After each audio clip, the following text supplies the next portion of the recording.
Si les gens peuvent s'asseoir, s'il vous plaît, on va pouvoir reprendre. Ça marche pas celui-là? Attends, il y en a qu'un. Non, non, il y en a d'autres.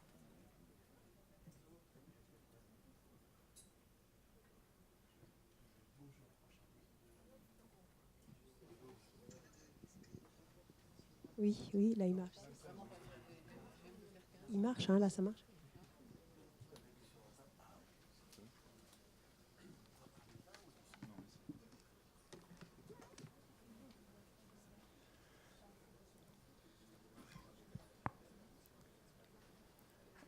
On va donc reprendre avec la première session consacrée aux biens et aux services urbains essentiels pour tous, première condition de la ville inclusive dans notre cheminement de 3 sessions qu'on a prévues. Je laisse la parole pour la modération à Madame Brigitte Fouillant, agrégée en sciences sociales, docteur en sciences politiques et directrice exécutive de l'école urbaine de Sciences Po Paris. C'est à vous. Merci beaucoup. Nous allons sans plus tarder, puisqu'on a déjà pris un peu de retard, on va essayer de rester très dense, mais en même temps de ne pas être trop lent, de pouvoir parler du premier thème qui est le levier majeur qui a été identifié, un des leviers majeurs qui a été identifié dans cette transformation vers la ville durable. Parmi ces 3 leviers, le premier, celui qu'on aborde aujourd'hui, maintenant, c'est l'accès aux biens et aux services urbains essentiels pour tous comme condition de la ville inclusive. Et cette question de la ville inclusive, des liens entre les différents termes, a déjà été largement posée au préalable. Ici, on se centre sur ces biens et services urbains qui sont absolument essentiels. On va parler à la fois d'énergie, d'eau, de transport, d'habitat, de différents biens publics qui sont vraiment essentiels dans la vie des habitants des villes. Et précisément, ce qui est très intéressant dans cette table ronde, c'est que nous allons réunir à la fois des acteurs de l'Amérique latine avec João Whittaker de l'Université de São Paulo et qui en a été le secrétaire d'État au logement il y a quelques années, et également Michael Pollmann qui est secrétaire d'État pour l'environnement et l'énergie à la ville de Hambourg et qui vont donc pouvoir présenter des expériences en relation avec à la fois praticiens et observateurs, analystes de ces questions. Olivier Gilbert, qui est praticien de ces questions de biens et de services urbains et qui est consultant ville durable et environnement, et Sarah Botton, chargée de recherche à l'Agence française de développement, qui elle aussi a une très grande expérience, notamment sur les questions de l'eau. Et nous ferons intervenir en fin de cette table ronde Charlotte Rich, qui est dans la salle et qui viendra également nous présenter un point très différent, qui est celui des transports, avec son expérience de la POMA. Donc merci à tous d'être là. Sans plus tarder, je voudrais donner la parole à João Whittaker pour qu'il puisse nous présenter, à travers la question plus précisément de l'habitat, mais reliée avec la question foncière, cette manière de faire, d'aller vers la ville inclusive, en voyant bien que le fil directeur, à travers toutes ces approches, va être beaucoup une question qui, nous, à l'école urbaine, nous intéresse beaucoup, qui est la question de la gouvernance des acteurs et non seulement de la conception des politiques, mais de leur mise en œuvre. Donc je vous laisse.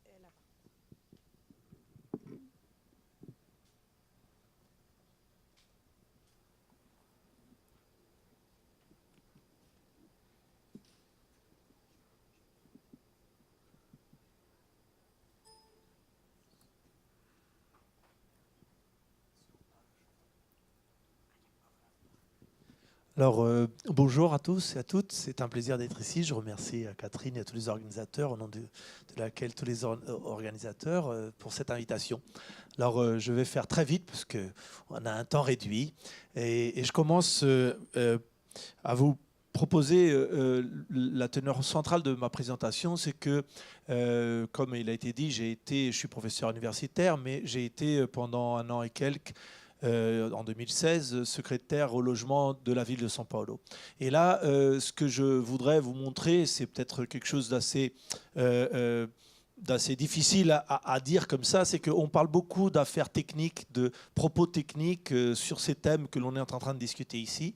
Mais moi, ce que je voudrais montrer un peu, c'est qu'au moment de parler de la mise en œuvre de tout cela, en fait, il faut comprendre que c'est une guerre.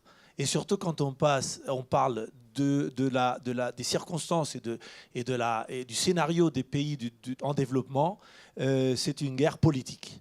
Et moi, je trouve que c'est très important parce que des fois, on a des très bonnes discussions des besoins et de l'importance technique de certains changements qu'il faut mettre en place. Mais on n'a pas vraiment la notion de ce qui est mettre en œuvre tout cela du point de vue de la réalité au quotidien. Alors, je commence par vous montrer juste une petite référence qui donne un peu une idée de tout ça. L'accès aux biens et aux services dont on parle ici, urbain pour tous, que moi je comprends comme le droit à la ville, au fait, signifie emmener des infrastructures urbaines à toute la ville, y compris les périphéries. Or, si on prend à la rousse normale et on regarde ce que veut dire périphérie, eh ben on va voir que le point 2, c'est l'ensemble des quartiers situés loin du centre.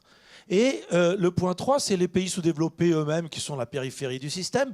Alors c'est intéressant parce que dans la périphérie du système, ça veut dire dans le point 3, quand on comprend qu'est-ce que cette explication du point 2, on va voir que ce n'est pas exactement ce que la lettre, ce que l'explication formelle le dit. Par exemple, ça c'est le complexe de l'Allemand à Rio. Alors les gens connaissent très bien, il y a eu justement les téléphériques qui ont été mis. C'est typiquement un quartier de la périphérie de Rio de Janeiro, on le voit à la photo.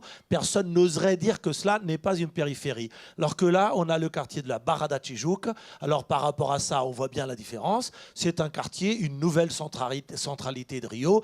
Personne n'oserait dire que la Barra da Tijuca à Rio est une périphérie. Or, quand on va voir les plans, c'est intéressant parce que le complexe de l'Allemand est à 8 km du centre, alors que la Barra da Tijuca, elle est à 22 km du centre. Alors pour ce qui est périphérie, le deuxième est quand même beaucoup plus périphérie que le premier. Bon, je pourrais vous donner des exemples de São Paulo, mais je ne vais pas le faire parce que j'ai le temps qui est coupé. Mais toujours est-il que la grammaire de l'urbain inégal, c'est quand même là où vont les riches, on appelle des nouvelles centralités, et là où vont les pauvres, on appelle des périphéries. Voilà. Alors, donc, c'est pour vous mettre un peu dans le bain de quoi on est en train de parler. Au fait, c'est dû à une logique de croissance urbaine au Brésil et dans l'Amérique latine en général. Bon, je ne vais pas vous faire toute cette explication à cause du temps, mais basiquement, c'est des noyaux qui se créent au début du siècle dernier, qui reçoivent sur des terrains privés tous les investissements publics.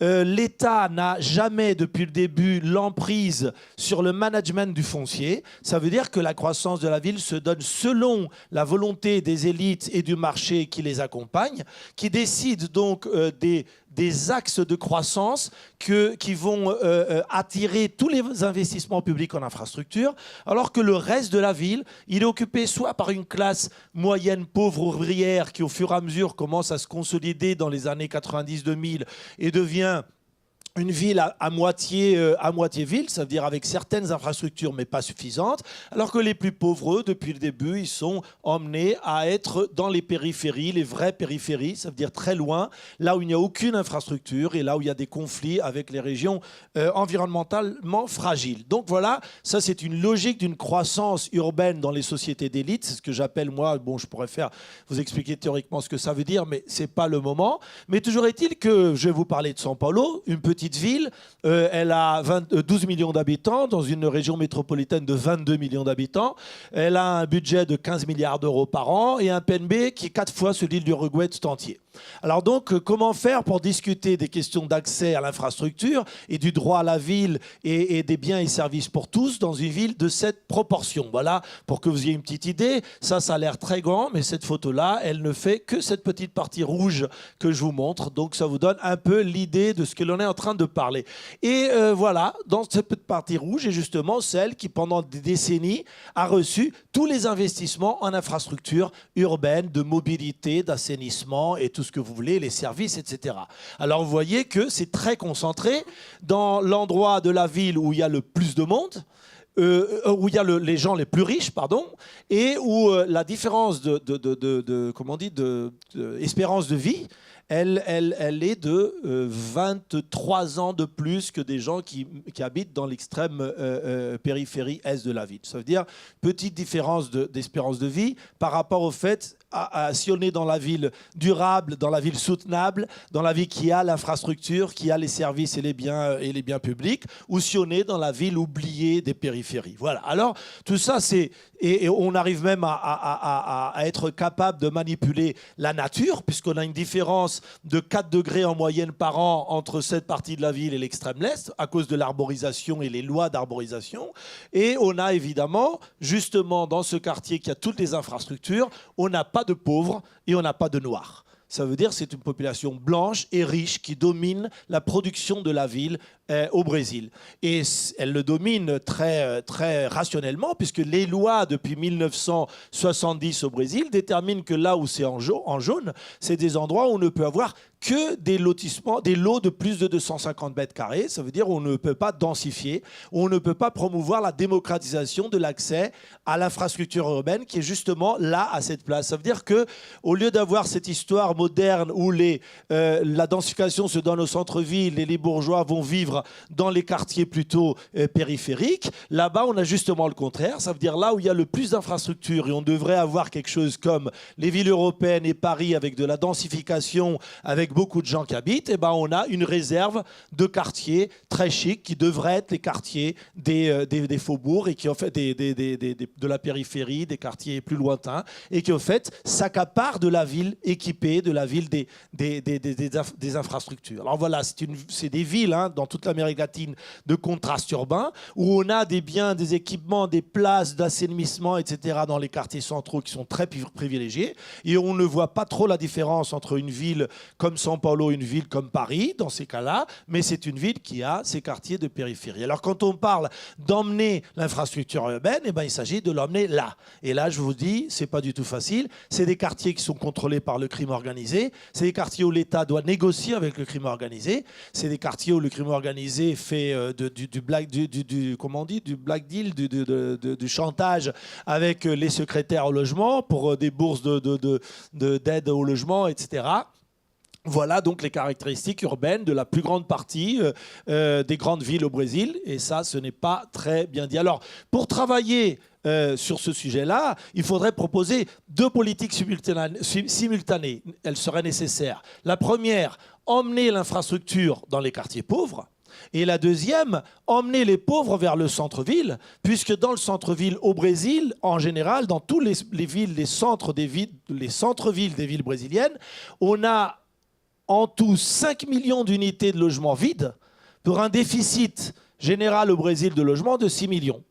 Ça veut dire que ça ne se fait pas aussi simplement, mais symboliquement, si on mettait des gens là où il y a des immeubles vides qui ne respectent pas leur fonction sociale, eh ben, on aurait peut-être la solution de la question du déficit de logement au Brésil. Donc, c'est soi-disant des questions assez faciles à dire, mais il faut être très clair que ce sont des décisions politiques.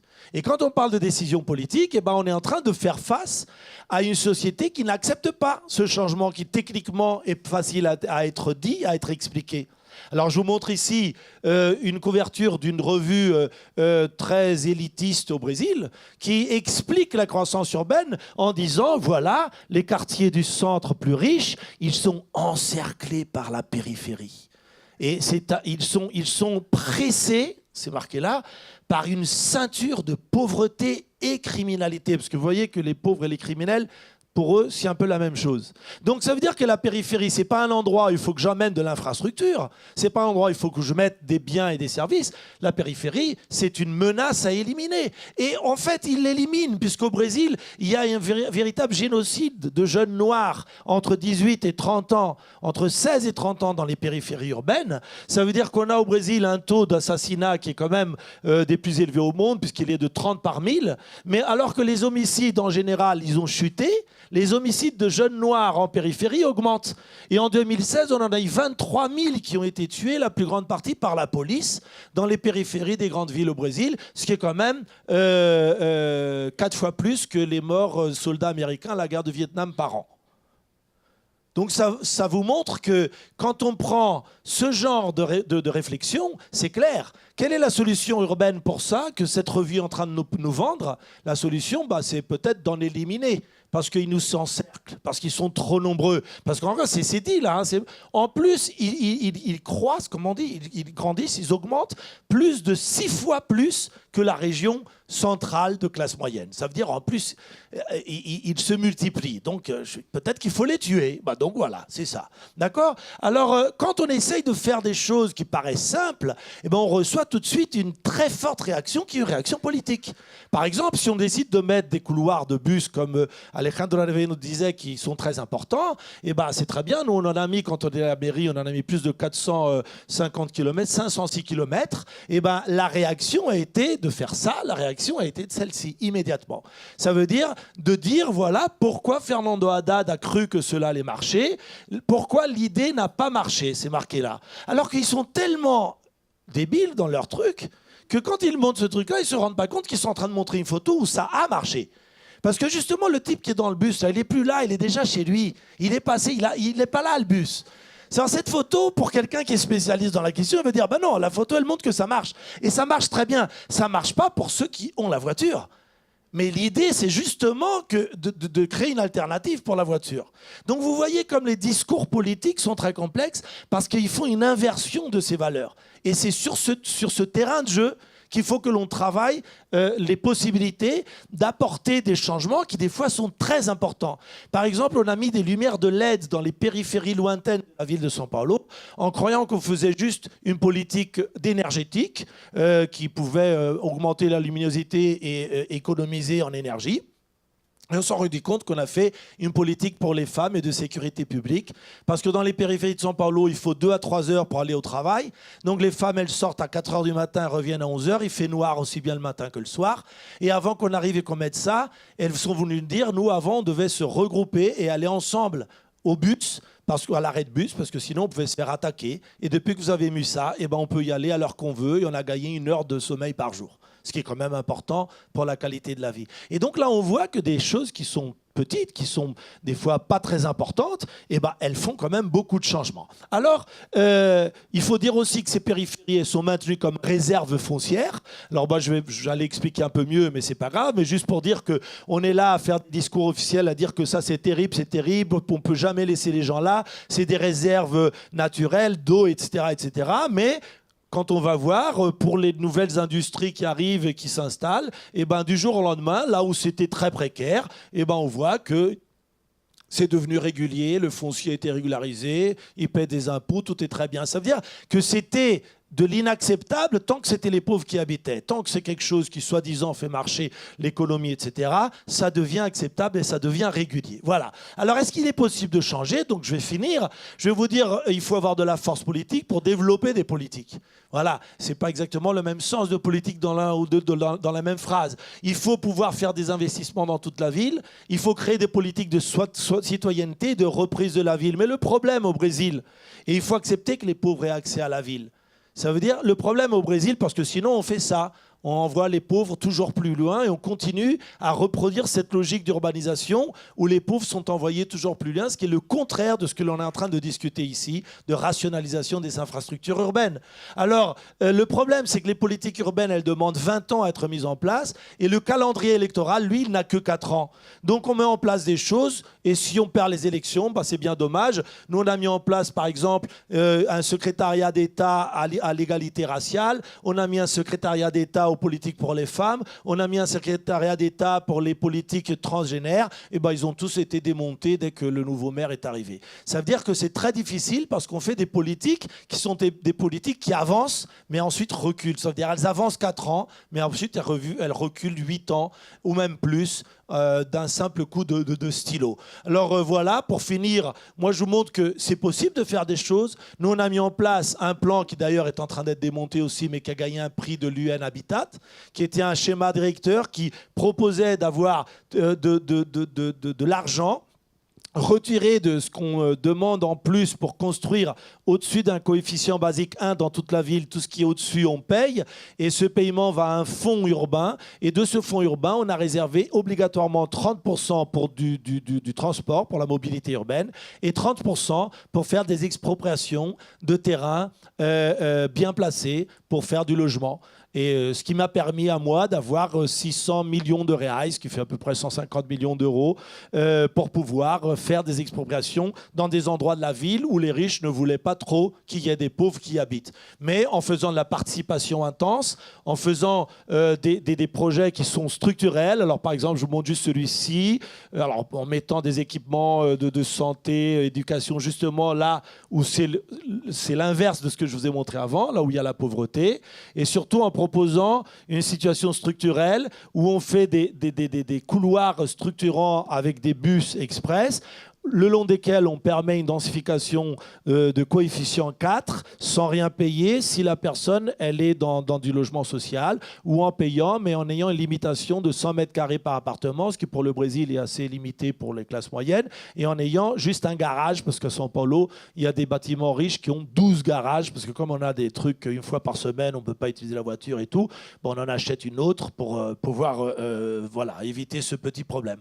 Alors voilà, après donc tout ça nous amène à des politiques de mettre des infrastructures dans les quartiers plus pauvres, de les transformer en quartiers, comme vous voyez. C'est des politiques participatives très longues, très prenantes, qui nous demandent à négocier au cas, qui nous demandent à négocier souvent avec le trafic de drogue qui a une empreinte terrible dans le territoire, mais qui en fin de compte permet, grâce à des politiques participatives, de faire des changements, mais qui sont encore, on le voit, des gouttes d'eau dans des océans d'informalité et de pauvreté. Et qui nous posent souvent des problèmes, parce que ce n'est pas du tout dit que ce projet d'architecture, il est, dans son résultat, il emmène une meilleure qualité de vie que ceux qui habitent ici, qui ont plus d'espace, qui ont de l'espace pour leurs poules, qui ont une solidarité de voisins, qui n'ont pas de voisins qui font du bruit, etc. Quand on les met dans une situation qui est plutôt bourgeoise, des appartements, ben ça apporte beaucoup de complications. Ça veut dire que ce qui est souvent la solution pour ceux qui la pensent, ce n'est pas exactement la vraie bonne solution pour ceux qui la vivent. Voilà. Alors, voilà, moi je vous ai mis juste un dessin des enfants, parce que les enfants, quand ils dessinent la ville, eh ben, ils la dessinent toujours comme ça, avec des espaces publics, les enfants qui s'amusent entre eux, pas de disputes, pas de problème. Et moi, je trouve qu'il ne faut pas abandonner les rêves, même si maintenant au Brésil, c'est très difficile de les maintenir. Parce que comme vous savez, on vit une intervention dans notre démocratie très grave et qui est très dure à vivre. Mais voilà, il faut continuer. Merci beaucoup.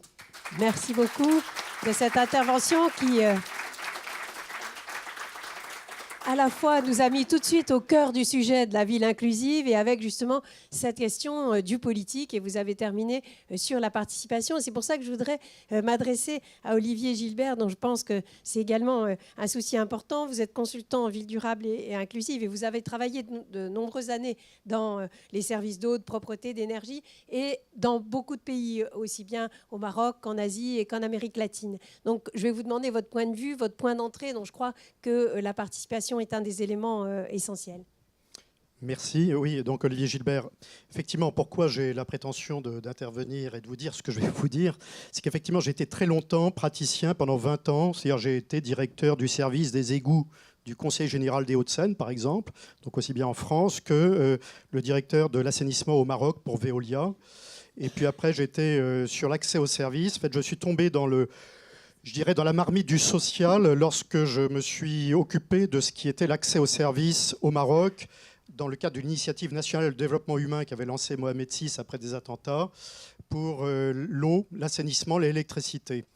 Et finalement, je n'ai pas quitté cette casquette que j'ai défendue en interne et même auprès d'ailleurs des autorités marocaines pour qu'ils n'oublient pas les services, peut-être un peu tristes, les services urbains de l'eau, de la voirie, de l'électricité, de l'éclairage public qui effectivement est fondamental quand on va travailler très tôt le matin et qu'on doit se rendre à travers des ruelles vers des lieux où un transport éventuel viendra vous chercher.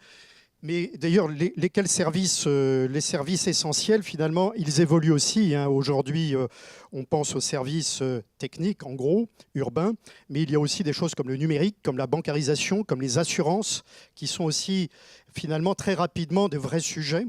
et puis surtout en ville, le numérique est fondamental, mais en milieu rural aussi, et puis d'autres services pour lesquels on travaille, des services des biens humains qui sont l'éducation, qui sont des finalités presque en elles-mêmes, la santé, la justice et la sécurité.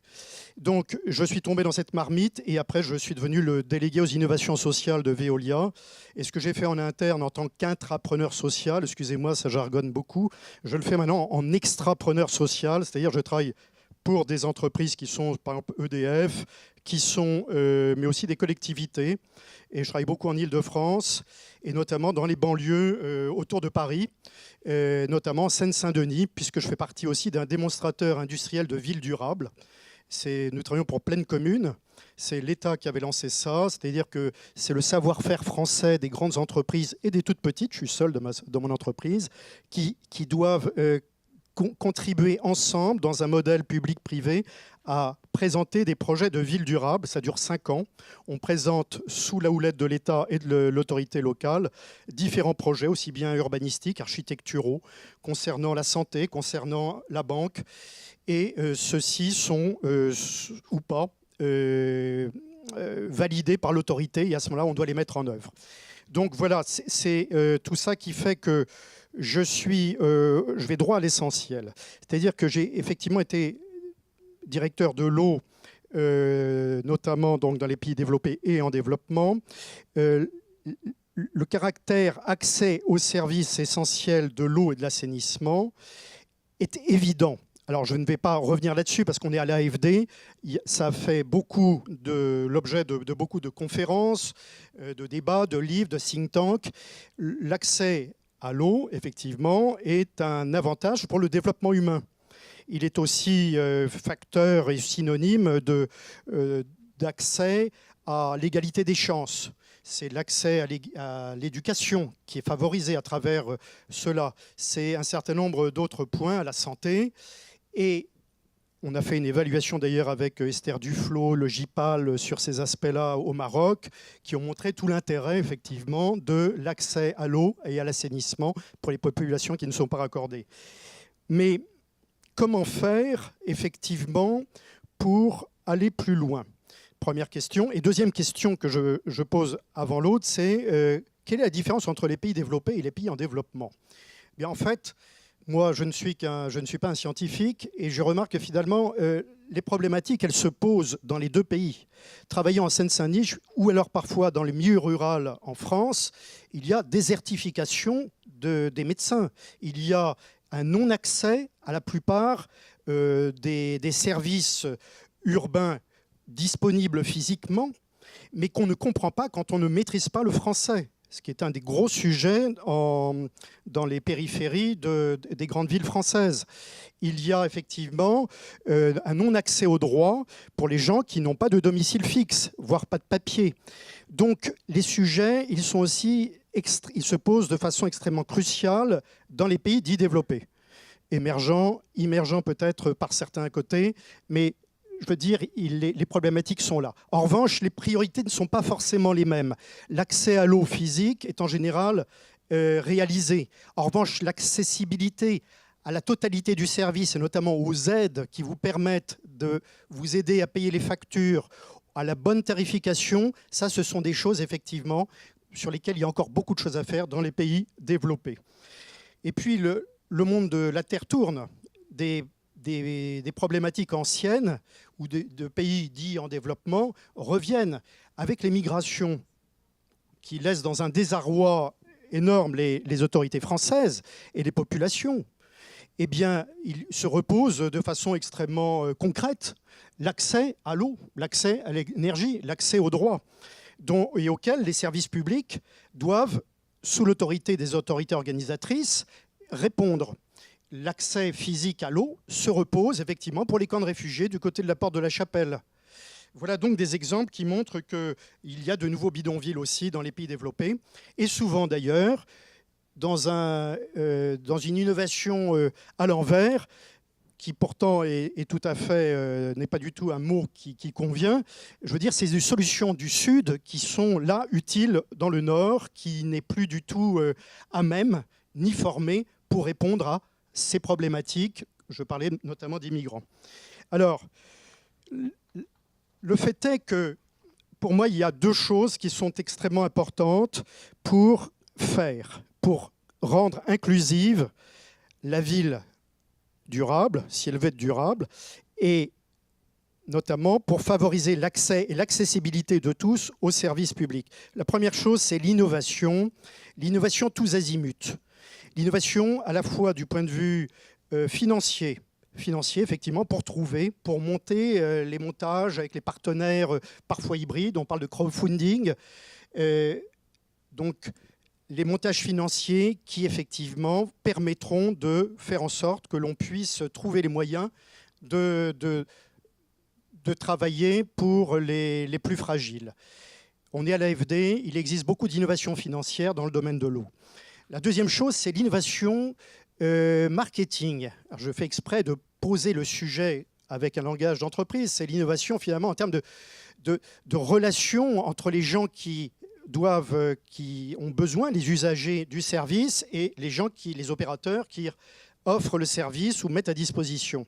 Là, ça passe par de la sociologie, ça passe par d'autres techniques qui sont bien connues dans les pays du Sud, des ONG, des bailleurs de fonds, des autorités locales, et qui effectivement sont nouvelles dans les pays développés, mais qui nécessitent effectivement qu'on embauche maintenant des gens de Sciences Po, des historiens, et pas simplement des techniciens. La troisième chose, c'est l'innovation administrative et juridique. Elle est fondamentale. Comment raccorder des gens qui n'ont pas de papier? Comment raccorder des maisons qui sont en zone inconstructible? Là, avec les autorités marocaines, par exemple, nous avons travaillé effectivement pour faire du raccordement provisoire. Et puis, une fois qu'on autorise ce raccordement provisoire, eh bien, vous avez aussi, à ce moment-là, qui peut signer le contrat, sachant que nul n'est censé rester en indivision en France. Ce n'est pas le cas du tout dans beaucoup de pays. Et vous avez toute la famille, les cousins, etc., qui sont tous propriétaires de cette maison. Il faut faire de l'innovation administrative et juridique, mais de façon extrêmement concrète. Et là, vous devez aussi travailler avec d'autres partenaires qui sont des gens qui sont dans le microcrédit, qui savent parfaitement comment faire pour travailler avec des gens qui habitent dans des endroits informels, etc., etc. Vous avez donc l'innovation, effectivement, en termes organisationnels, parce que c'est la conclusion de cet aspect-là, c'est-à-dire qu'on est obligé de travailler en partenariat avec d'autres acteurs, des associations, d'autres services, des associations professionnelles comme les médecins, comme les professeurs, etc. Et chaque ville a son écosystème que vous devez étudier, ça c'est ce que je pense, c'est-à-dire c'est plutôt la méthodologie qui doit être assez claire lorsqu'on travaille sur ces sujets, mais pas appliquer des modèles tout faits. Le partenariat et la transgression. Parfois, comme je le disais, pour comment raccorder une maison qui n'a pas ses papiers, qui n'est pas conforme, eh bien, il faut aller au-delà. Alors effectivement, il faut rechercher l'accord des autorités organisatrices publiques si elles sont bien présentes. Même si elles ne sont pas présentes, faire attention parce que du bout de l'horizon, elles risquent d'arriver quand même si jamais vous réussissez, pour vous dire, vous auriez dû me demander. Donc, vous avez effectivement, en revanche, une fois que l'accord est là, des devoirs de transgression pour faire différemment. Et ça pose la question du droit à l'expérimentation, qui se pose d'ailleurs notamment sur la politique des banlieues dont on parle beaucoup aujourd'hui, entre le rapport Borloo et le discours de Macron. Et le droit à l'expérimentation, je fais partie aussi d'associations, est quelque chose pour lesquelles nous faisons du plaidoyer de façon à ce qu'on puisse transgresser en toute légalité. La deuxième aspect, c'est effectivement l'inclusion. Qu'est-ce que c'est? Eh bien, effectivement, c'est lutter pour la non-exclusion, éviter l'exclusion. Donc, faire en sorte que tous aient accès aux droits, aux biens, aux services. Deuxièmement, pour moi, et aujourd'hui c'est comme ça que ça se passe, en tout cas en France, il y a aussi la co-construction. C'est-à-dire que la ville, que en plus l'on veut durable, intelligente, je ne parle pas de connectée, ça c'est encore autre chose, mais en tout cas branchée, eh bien cette ville-là, elle se fait en co-construction. Je vous évoquais le fait qu'il y a des partenariats à faire avec d'autres, des associations, etc. Elle se fait effectivement avec les réseaux locaux, et puis parfois même régionaux ou internationaux. Mais les réseaux locaux sont fondamentaux pour créer des solutions qui prennent en compte l'existant, les commerçants, les professeurs, les écoles, les ONG qui travaillent, les associations qui travaillent et les habitants eux-mêmes, dont les représentants ont souvent beaucoup travaillé, réfléchi. Les réseaux locaux aussi, informels. Informels, c'est extrêmement important. Pas faire d'exégèse là-dessus, mais pour moi, le meilleur laboratoire du bottom of pyramide, dont on parle beaucoup à HEC, etc., c'est l'informel, qui a bien sûr ses problèmes de mafia, de fiscaux, de fonciers, mais aussi ses avantages. Se déploie une intelligence extraordinaire pour répondre à la défaillance de l'État ou à l'inconnu. Et puis, troisième aspect, troisième triptyque de ce qui est inclusif, c'est la participation des citoyens. Aujourd'hui, c'est devenu une exigence. D'ailleurs, les réseaux sociaux sont là pour l'exiger. Et quand on gère des services, on ne peut plus, à mon avis, shunter cet aspect-là. Alors, je le dis en tout cas pour les pays développés ou les grandes villes aux normes modernes, parce que pour moi c'est plutôt le monde traditionnel et le monde moderne, mais souvent d'ailleurs pour ce qui est de la participation, j'évoque la participation par exemple de la ville de Paris, elle consulte ses habitants, je suis parisien, je suis consulté sans arrêt, mais il y a aussi la consultation des réunions de quartier en Équateur où j'ai travaillé, et là effectivement vous aviez les habitants, lorsqu'on ne pose pas une canalisation d'eau sans réunir les habitants du quartier qui s'inscrivent, qui posent des questions. S'ils ne sont pas venus à la réunion, tant pis. Et vous avez des entreprises spécialisées qui présentent les problèmes de bruit, etc. Et on décide de certains aspects de la circulation. En Colombie, quand on parle de co-construction, et je m'arrête, ce sont les chiffonniers. C'est-à-dire vous avez des réglementations en Colombie qui imposent, lorsque une société privée répond à un appel d'offres international pour gérer, par exemple, les déchets à Cali ou à Bogota, eh bien, la réglementation impose que 30% des chiffonniers soient intégrés dans les futurs services et que les autres 70% soient accompagnés du point de vue de l'État, de la santé, de l'éducation et de la création d'activités. Ces choses-là n'existent pas en France et je peux vous assurer, pour intégrer ces aspects, intégration de l'informel dans les contrats de gestion délégués, là, on est vraiment dans l'informel, hein, ça n'est pas dans les business plans. Et quand on est décideur politique, effectivement, c'est très compliqué. Donc pour moi, cette inclusion, le côté inclusif, c'est aussi la participation des acteurs locaux et des citoyens à la ville. Et donc, pour finir, effectivement, l'aspect politique est fondamental. Et c'est là où j'en viens, c'est-à-dire que pour moi, le titre, c'est plutôt la ville inclusive est fondamentale pour la ville durable. C'est-à-dire la transformation sociale est nécessaire pour faire une ville réellement intelligente et durable. Et le choix politique, à ce moment-là, doit être extrêmement courageux. Parce que dans tous les pays, on l'évoquait tout à l'heure au Brésil, c'est vrai en Inde, c'est vrai au Maroc. Quand on voit des gens de l'exode rural ou qui ont traversé la Méditerranée pour venir, on les appelle les envahisseurs. Et ces gens-là, c'est plutôt l'histoire de La Fontaine, c'est les rats des villes et les rats des champs, qui viennent effectivement, quand ils essayent de survivre, qui viennent casser les canalisations de ruissellement des eaux pluviales quand il y a un écoulement dans le campement de fortune. Donc, quand ils ne connaissent pas la ville, eh bien effectivement, c'est compliqué. Et donc, dire ensuite à la population, on doit tous travailler ensemble pour notamment l'accueil des populations, mais aussi le bien-être de tous, et avec des acteurs différents, et que l'autorité publique doit accepter, en termes de gouvernance, de partager, tout en gardant une rigueur dans la gestion, parce que plus il y a partie prenante, plus c'est compliqué à gérer, eh bien, effectivement, c'est un vrai choix politique de transformation sociale. Et d'ailleurs, il y a de nouveaux métiers à la clé, d'où l'importance, effectivement, d'intégrer aussi dans ces services des gens qui n'ont pas été que des techniciens et des financiers. Voilà, merci.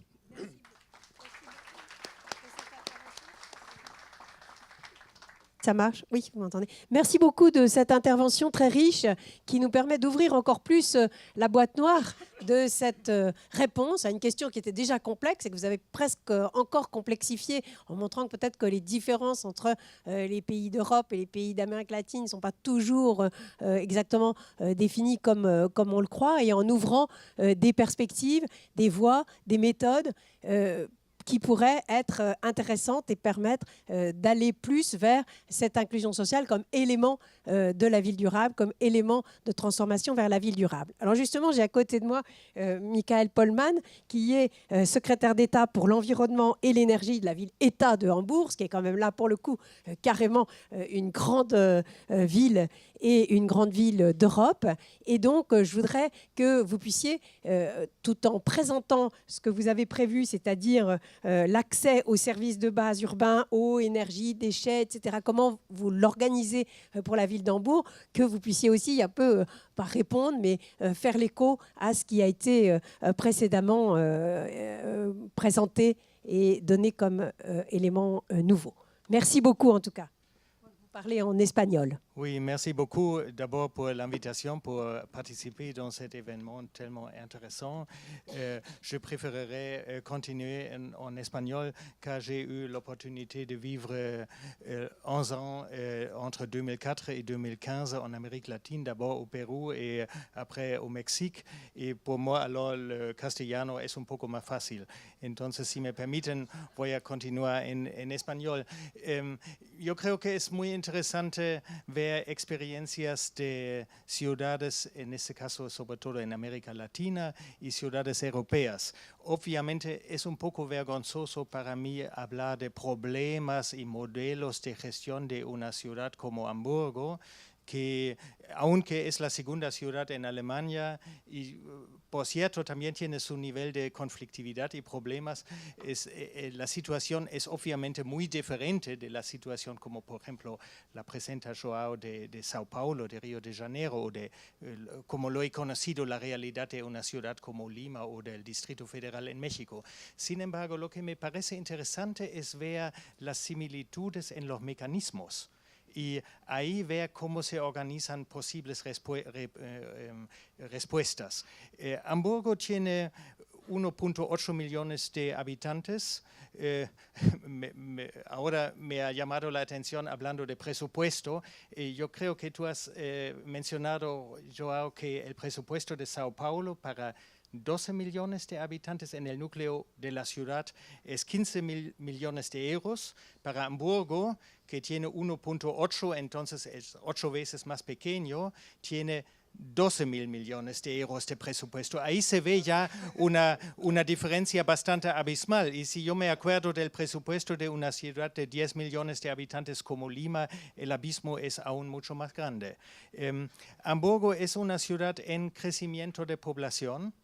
Y el crecimiento demográfico en los últimos años se explica por dos factores. Primero, porque es un polo de desarrollo económico en Alemania con ciertas ventajas estratégicas, el puerto, la actividad industrial, comercial, pero por otro lado también lo que se llama la ola de refugiados.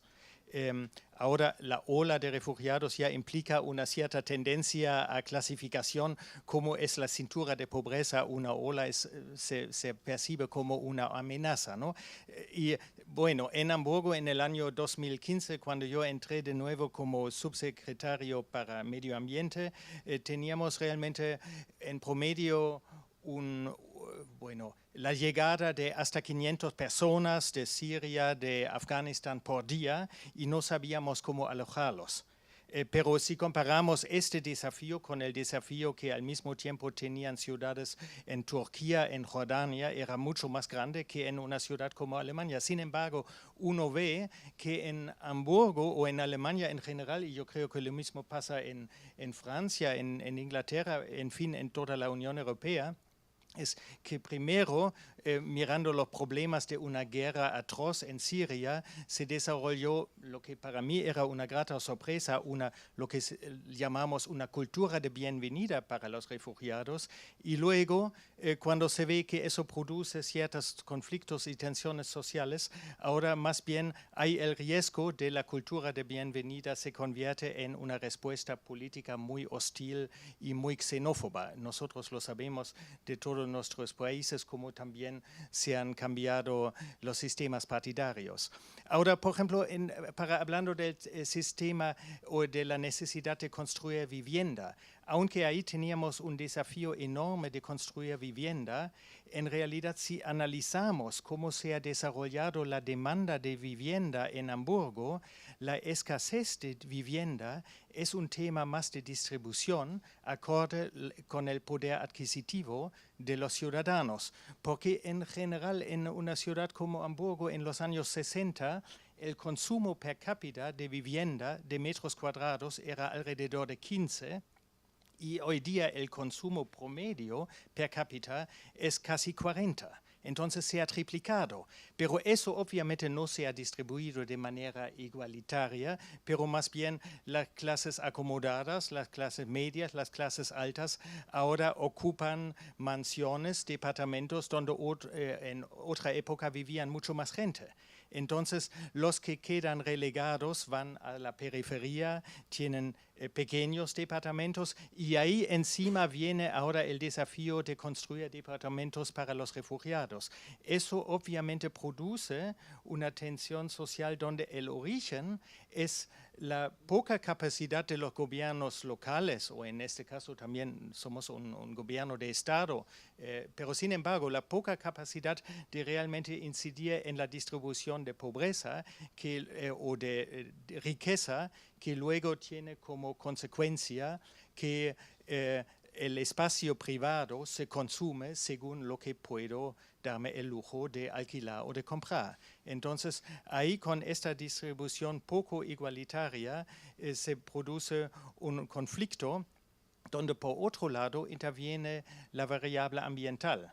Ahora, Alejandro había mencionado en la mañana el enorme desafío si necesitamos en el mundo para 1.000 millones de personas una vivienda digna que no la tiene y construimos la vivienda digna así como solemos hacer, es también casi un colapso ecológico que vamos a producir. Lo sabemos todos al nivel global. En una ciudad limitada en sus fronteras, vemos que cuando construimos para dar más vivienda o a la gente pobre o a los refugiados, vamos a sacrificar espacios verdes, espacios libres, espacios a lo mejor espacios públicos, y hay una fuerte resistencia social por otro lado de gente que dice necesitamos mantener nuestra calidad de vida, necesitamos mantener nuestras zonas verdes, no queremos más congestión vehicular, más vivienda, más densificación. Entonces ahí tenemos también un nivel de conflicto entre diferentes intereses sociales que tienen para mí el mismo nivel de legitimidad. Uno no puede decir la necesidad de una vivienda tenga mayor o menor legitimidad que la necesidad de espacio verde, de espacio público, y todo eso en una ciudad donde, como dije, el espacio privado se distribuye acorde con el poder económico de los ciudadanos. Para organizar sobre este tema respuestas, yo creo que yo como ambientalista tengo el interés de hacer más, de darle más peso a la consideración ambiental en estos conflictos, sin negar la legitimidad del conflicto, del interés adverso, porque yo veo que normalmente la variable ambiental muchas de las veces se sacrifica primero, porque para el electorado al final, bueno, es un tema que también es importante, pero si hay otras necesidades más básicas, lo ambiental viene pasado mañana. Entonces, para mí el interés es darle más peso a esta consideración, a este conflicto de interés y evitar que se desarrolle como una guerra, como lo ha mencionado Joao, de la ciudad de hoy en día en Brasil, y de tener un escenario de solución de conflictos más civilizado. En este concepto hemos elaborado el año pasado una hoja de ruta para la implementación de los Objetivos de Desarrollo Sostenible de la Agenda 2030 de Naciones Unidas, donde es justamente eso lo que queremos enfocar, que entre los Objetivos de Desarrollo Sostenible tenemos el objetivo de prestar servicios básicos de buena calidad, tener buen nivel de calidad ambiental, pero también tener buena movilidad, accesibilidad y buena vivienda para todos. Y estos objetivos, como yo lo dije, en la realidad de un gobierno local o de una ciudad entran en conflicto entre sí. Entonces yo creo que ahí es bastante obvio que gobiernos municipales ni partidos pueden organizar respuestas tecnócratas sobre estos conflictos, pero lo que necesitamos buscar es llevar el conflicto al debate con la ciudadanía y decir, eso es un tema donde nos compete a todos compartir que queremos vivienda o queremos espacio verde, o si queremos los dos, cómo podemos armonizar y solucionar. Y eso tal vez nos permite llegar también a la percepción de la necesidad de procurar más igualdad en la distribución del acceso a los recursos, que es un tema fundamental que obviamente no se soluciona al nivel del gobierno local. Yo quisiera en una segunda reflexión hablar sobre cómo prestamos los servicios básicos, donde es obvio que los servicios básicos en mi caso son los servicios básicos ambientales como recojo de basura, limpieza pública, agua, saneamiento, tratamiento de aguas residuales, también servicios energéticos, cómo se prestan.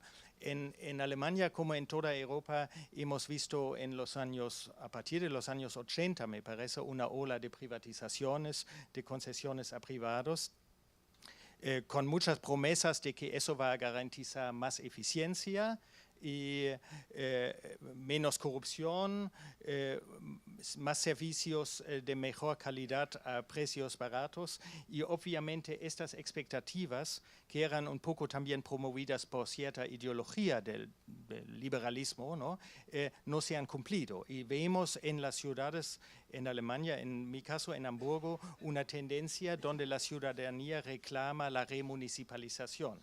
Entonces estamos en un proceso, por ejemplo, de remunicipalizar los servicios de energía, de electricidad, de gas, de calefacción a distancia, donde vemos que nuestro concepto de servicios públicos, que lo llamamos en Alemania tradicionalmente procura existencial, porque son servicios públicos recogidos en nuestra Constitución, de las cuales depende la existencia misma de los ciudadanos en la ciudad.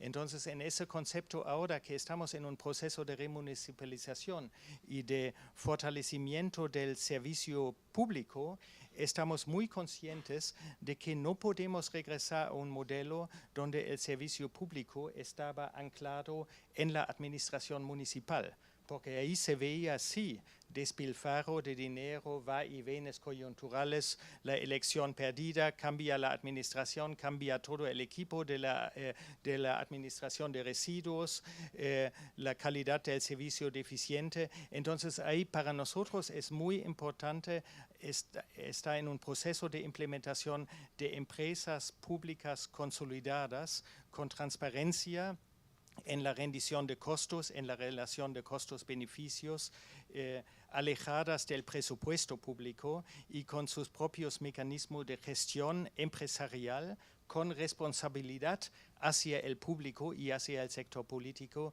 y con un financiamiento garantizado. Eso obviamente es un tema muy sensible porque el financiamiento de los servicios públicos, hablando por ejemplo del servicio de recojo de residuos y tratamiento de residuos,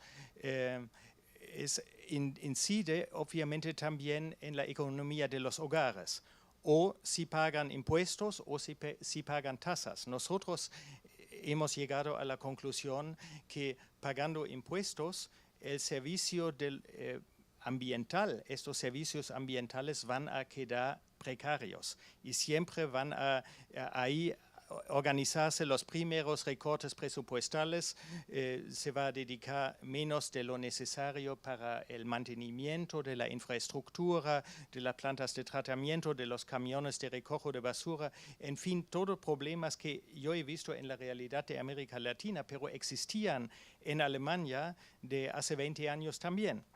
Teníamos todos los residuos tirados a botaderos informales con todas las consecuencias ambientales. Entonces ahí hemos visto ni en una ciudad bastante rica en recursos económicos se puede prestar estos servicios recurriendo a impuestos. Y además financiarlo a través de impuestos quiere decir cada uno percibe, para él el servicio es gratuito. Y lo que es gratuito tal vez no es lo que yo valoro más. Y además el servicio gratuito es también un subsidio sobre todo para las clases medias que sí podrían pagar. Entonces el sistema para lo cual optamos ahí es realmente ver cómo recuperar los costos reales todos los costos, costos de capital, costos de mantenimiento, costos de operación a través de tasas y tarifas para el servicio. Eso obviamente no es exento de conflictividad social, porque unos pueden y otros pueden menos. En Alemania, por lo menos, tenemos un sistema de prestación social donde cada hogar, si no tiene otro recurso, recibe un mínimo de dinero para poder mantener su forma de vida digna con una cierta vivienda humilde, y en estas prestaciones se incluyen lo que se considera necesario para servicios como energéticos, servicios ambientales, recojo de basura, agua, saneamiento. Entonces, ahí hay un mecanismo de subsidio directo dentro de la alocación de la prestación social que permite finalmente que cada ciudadano tenga que pagar el costo real del servicio. Eso nos realmente ha permitido llegar a un otro nivel de calidad en el servicio. Como yo mencioné, otra vez no teníamos plantas de tratamiento de aguas residuales y nuestro río, el río Elba, es como el río Seine, aquí era una cloaca. Hoy en día en nuestro río sí se puede bañar. Las inversiones necesarias hubiera sido imposible financiar a través del presupuesto público, entonces teníamos que organizarlo a través de una gestión de una empresa con capacidad de endeudamiento y con la recuperación de costos a través de tarifas reales y precios reales. Bueno, eso es, yo sé que cuando yo he hablado con las autoridades en Lima, donde me tocó asesorar al Ministerio del Ambiente sobre estos temas, gestión de residuos, ellos me dijeron, sí, pero tu realidad es completamente otra. No podemos ni de lejos pensar en tarifas que cubren los costos. Pero la realidad de esto, por ejemplo, tarifas de agua que ni de lejos cubrían los costos, era que la gente rica en los barrios ricos tenía buen servicio de agua a poco costo, aunque tenían todo el poder adquisitivo, y los barrios pobres no tenían ningún servicio y tenían que comprar el agua a través de camiones cisternas con costos altísimos. Entonces ahí también he visto que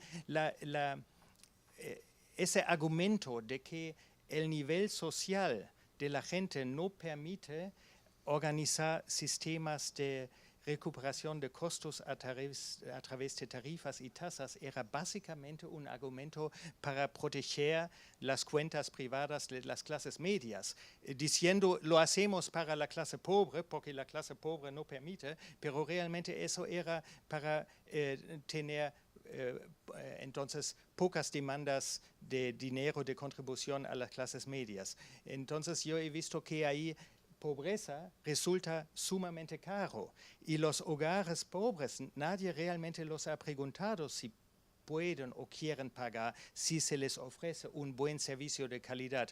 Yo he visto que en los hogares más humildes en Lima, la gente ha organizado su recurso para financiar su telefonía celular, que es un servicio básico, obviamente hoy en día, pero es netamente privado y nadie duda que tiene que pagar para eso. Pero la exigencia de tener el servicio de agua gratuito si lleva como consecuencia que el servicio queda precario y distribuido de manera injusta, tampoco no me parece la mejor solución.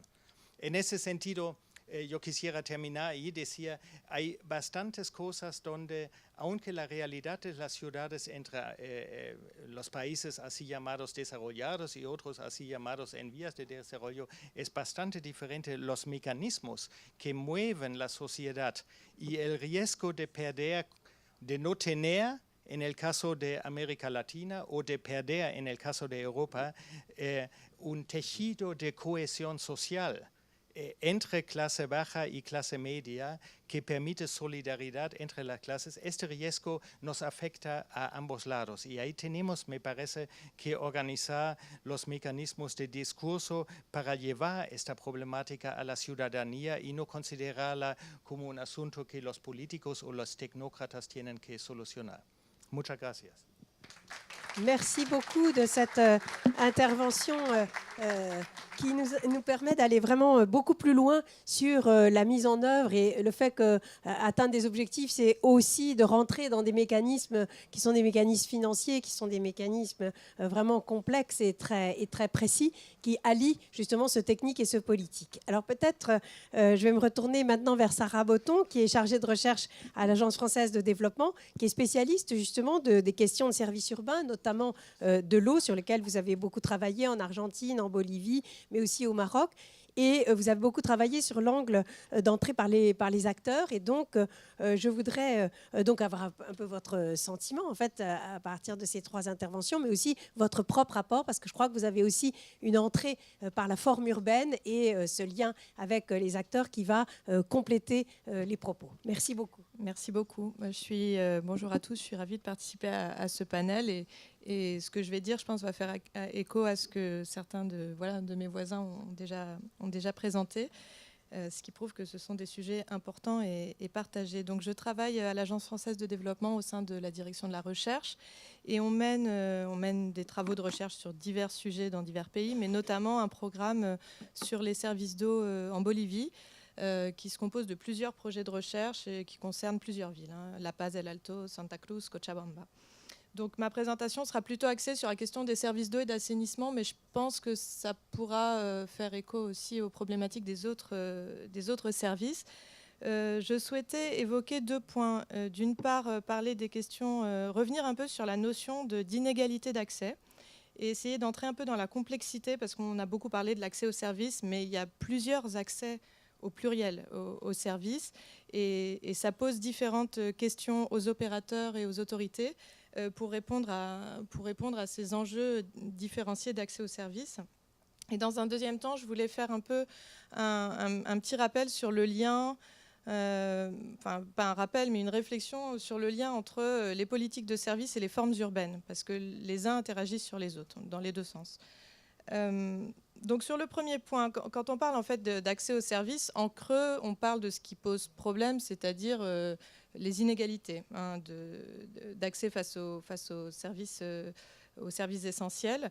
Ça a été déjà dit, les enjeux de croissance urbaine, la difficulté des opérateurs de services à rattraper, à suivre ce rythme de croissance, à suivre le rythme d'installation des nouveaux habitants. Fait qu'en fait, on pense souvent ce problème de l'inégalité d'accès à travers un prisme assez binaire qui est celui de accès ou non-accès au réseau principal de l'eau, là, puisqu'on parle de l'eau. Donc ce qu'on appelle aussi la problématique des hors-réseaux, donc être dans le réseau ou être hors réseau. Et ça dessine une première carte des inégalités spatiales en ville, qui correspond en fait à la carte de la desserte de l'opérateur. Mais la question des inégalités est plus complexe, comme je le disais. On va entamer d'ailleurs un programme de recherche avec un laboratoire à La Paz, le CIDES de l'Universidad Mayor San Andrés, qui va travailler sur cette question de qualifier un peu les différents types d'inégalités face aux services, leurs évolutions et leurs impacts sur l'agglomération de La Paz El Alto. Donc dans les inégalités spatiales face aux services, je vois, moi, il y en aura peut-être d'autres, ça serait intéressant d'avoir votre avis, je vois au moins 3 types d'inégalités spatiales. Le premier, j'en ai déjà parlé, c'est la problématique classique des hors-réseaux, et qui, comme l'a très justement dit mon voisin de Hambourg, pose la question, enfin la problématique pour les hors-réseaux, c'est pas tant qu'ils n'ont pas accès aux services, c'est que en l'absence d'alternatives d'approvisionnement individuel ou collectif, avoir accès à des puits, des nappes, etc., ils sont victimes de ce que le WSP, le Water and Sanitation Program, a appelé la pénalité de pauvreté, donc Poverty Penalty, qui est le fait de payer son eau beaucoup plus cher. Donc il y a énormément de travaux sur ces questions, sur la notion de water justice aussi. Et on peut prendre l'exemple qui a déjà été un peu évoqué des aguateros à Cochabamba. Donc les aguateros sont des entrepreneurs privés qui sont propriétaires de parcelles sur lesquelles ils puisent de l'eau et propriétaires également de camions-citernes avec lesquels ils distribuent de l'eau dans l'agglomération à des clients qui soit ont besoin d'eau complémentaire quand le réseau est défaillant, soit n'ont pas du tout accès au service. La difficulté avec ce type d'accès service marchand, c'est que les pratiques ne sont absolument pas régulées. Et dans des épisodes sévères de sécheresse, comme ça a été le cas en 2016 en Bolivie, on a vu les prix des aguateros multipliés par 3 pour les populations justement qui ne bénéficient pas des tarifs avec la solidarité territoriale du service public.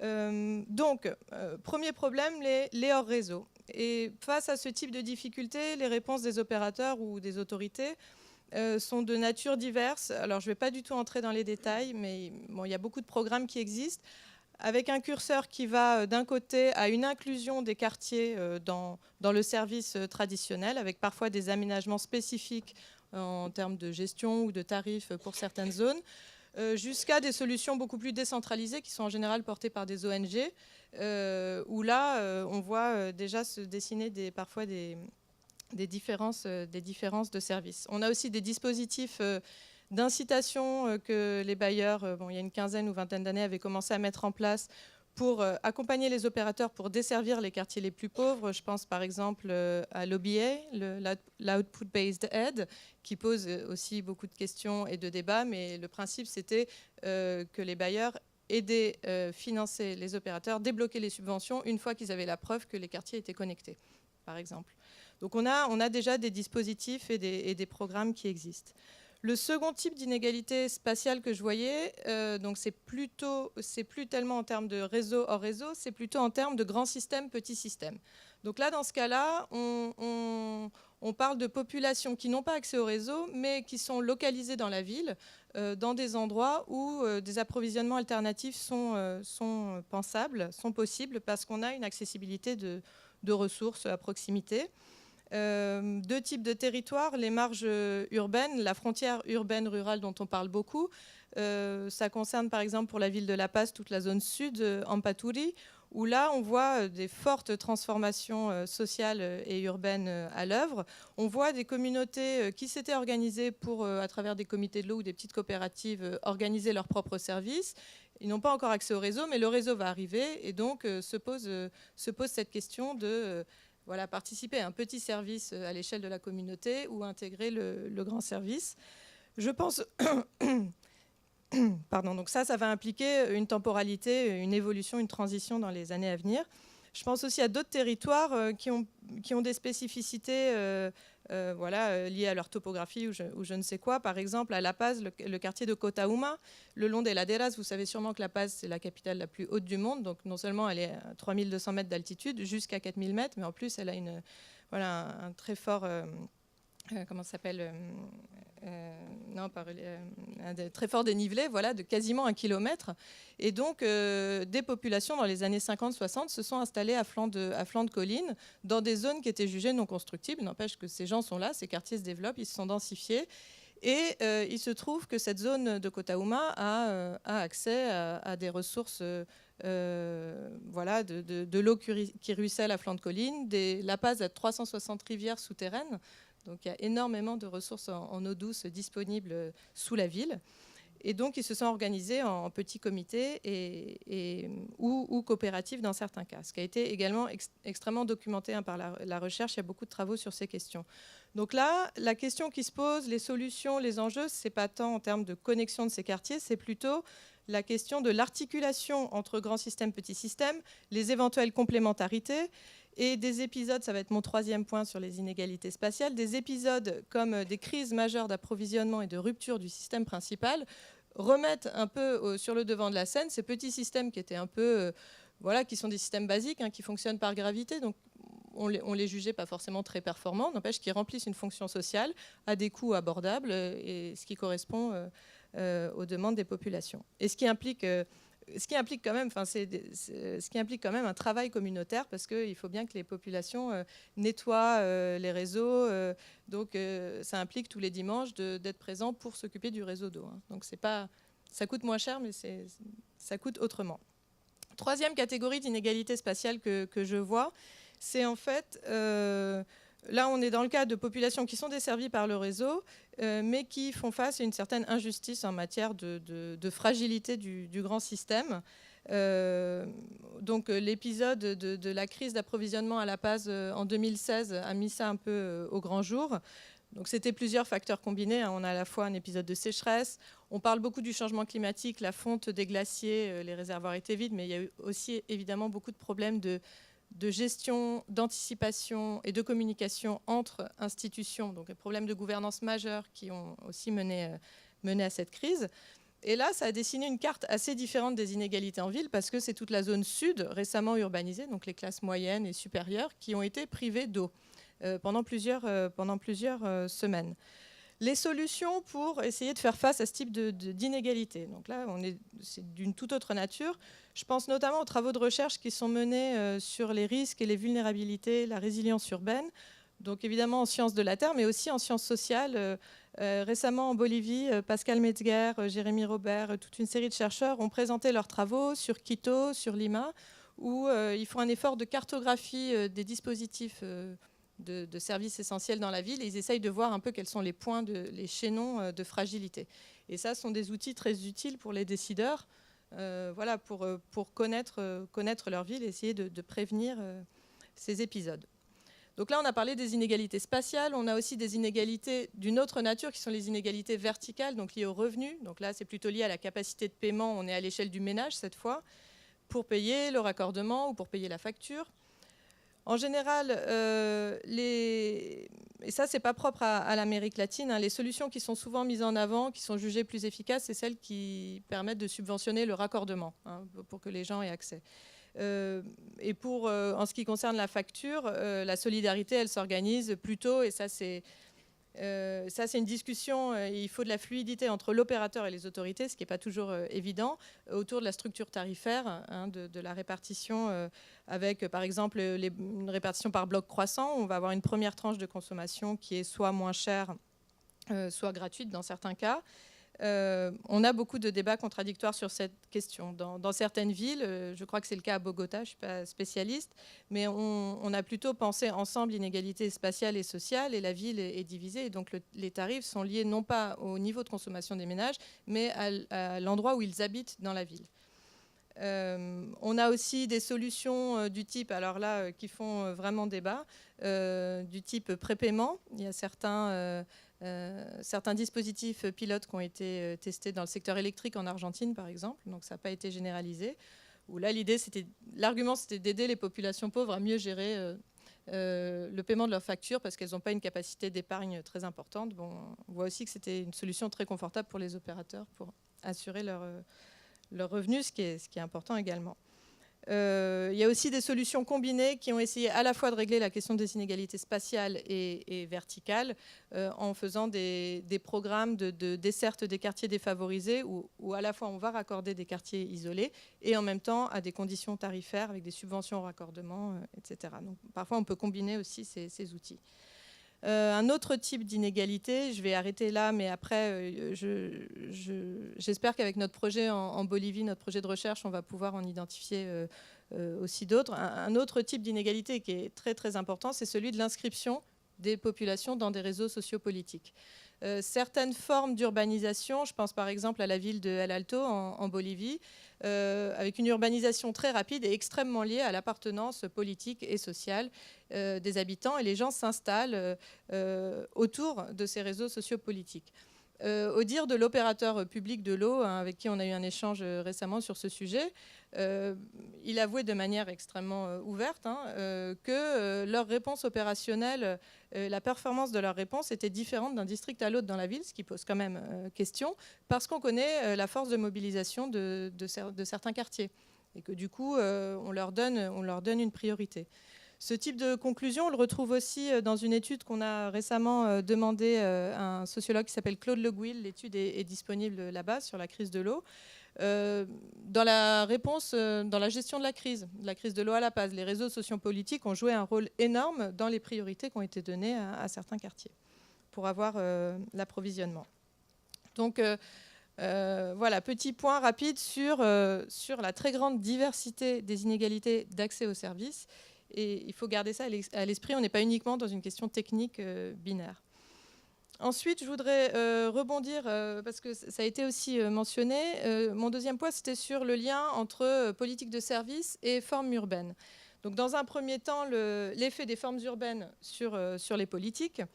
Donc, on peut penser aux effets sur le tissu urbain et par ricochet sur les services de ce qui a été mentionné, qui est la privatisation de certains quartiers dans les villes latino-américaines. Donc, les phénomènes de fragmentation, de ségrégation, de sécession ont été aussi analysés par de nombreux chercheurs. Et la difficulté, quand ces populations riches créent leur propre espace, c'est que non seulement elles créent une rupture du tissu urbain, mais elles créent surtout une rupture du tissu social et de solidarité tarifaire nécessaire à l'extension des services pour le reste de la ville.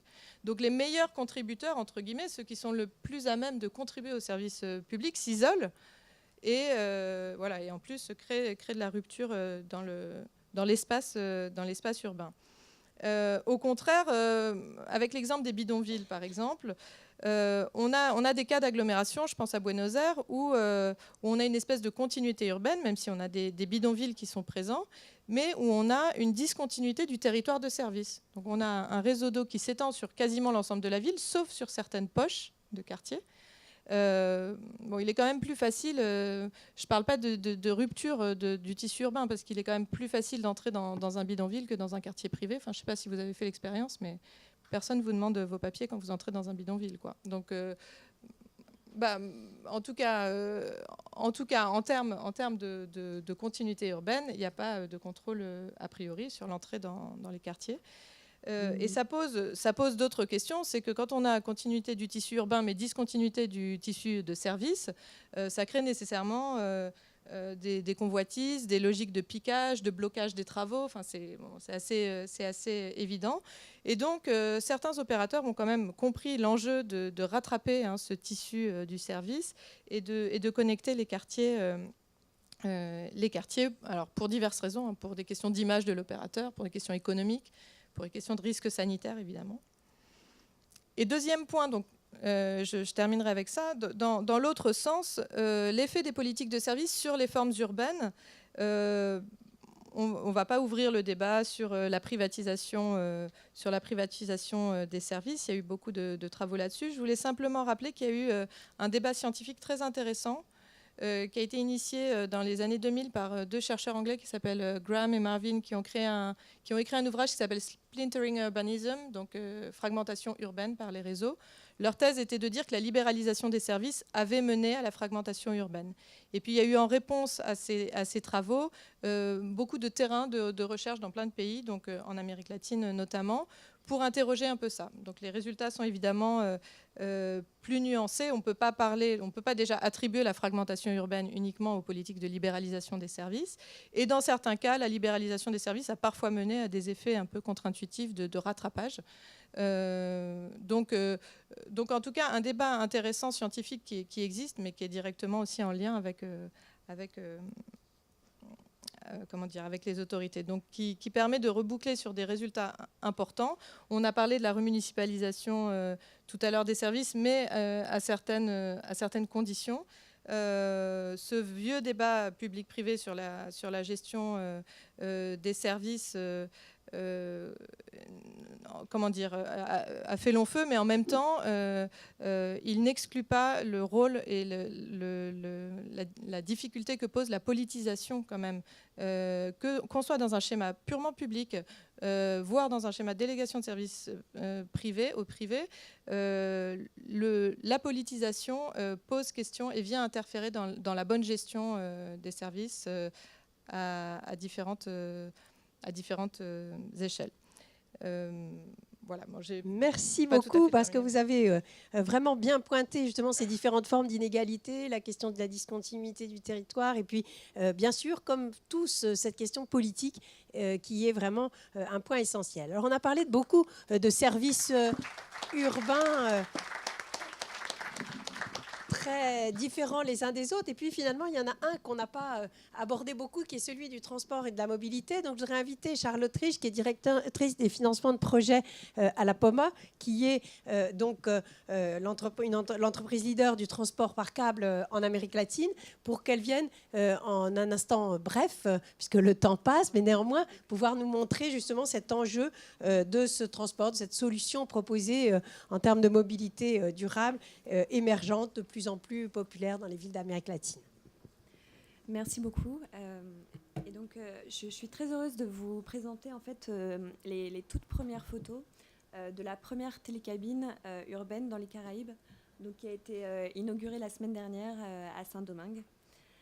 C'est un projet qui fait partie d'un projet beaucoup plus large urbain financé par l'AFD, où il y a une composante logement, rénovation urbaine, mais également l'extension d'une ligne de métro et cette ligne donc, de télécabine urbaine. C'est une ligne qui fait 5 km, qui dessert 4 stations urbaines et qui relie un quartier du nord-est avec le centre-ville.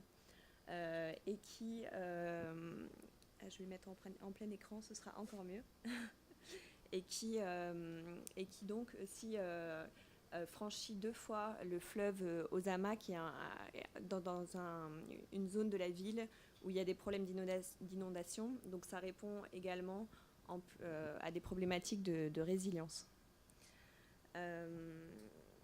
C'est un projet qui montre que le transport par câble peut être une solution innovante qui répond aux enjeux de la ville durable et de la ville inclusive, qui est complémentaire.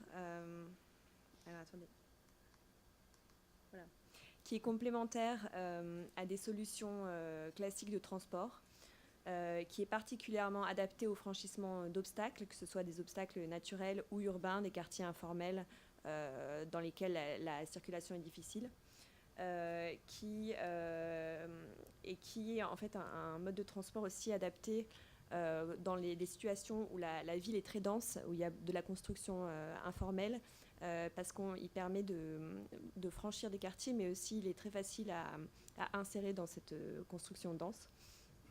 Donc voilà, pour toutes ces raisons, c'est un mode de transport qui est aujourd'hui très populaire en Amérique latine, que ce soit en Colombie, au Brésil, en Équateur, en Bolivie, en Venezuela, aujourd'hui dans les Caraïbes, mais aussi on espère en Amérique centrale où on a beaucoup de demandes. Enfin, c'est un mode de transport bien sûr qui est durable.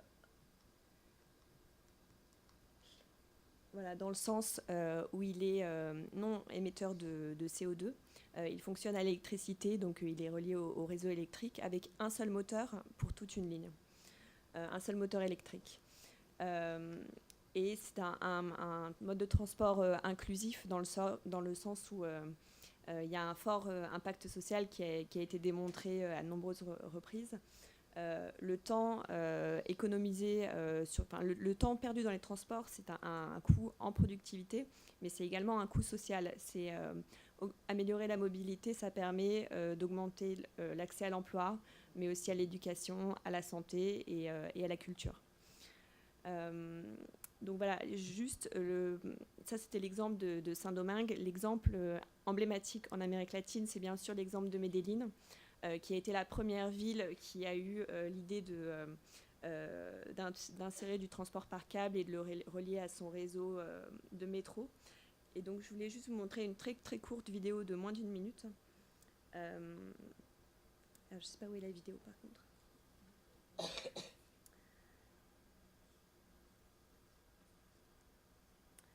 C'est une vidéo sur le projet de Medellín, donc, qui a démarré dans les années 2000. Elle a commencé, je pense. Voilà.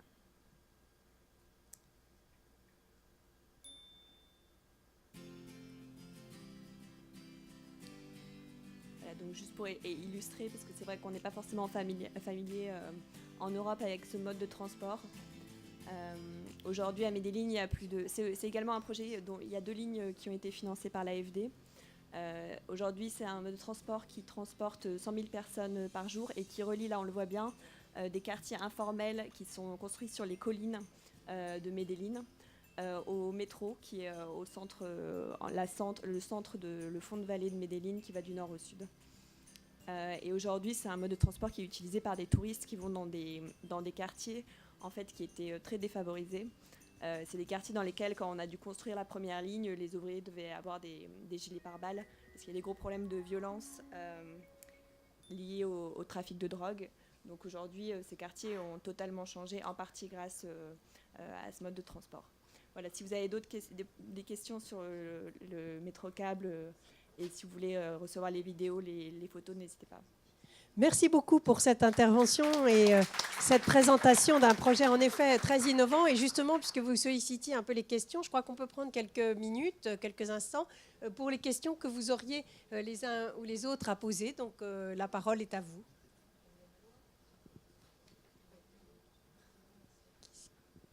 Qu'est-ce qui se lance ou veut poser une question, une réflexion? Oui.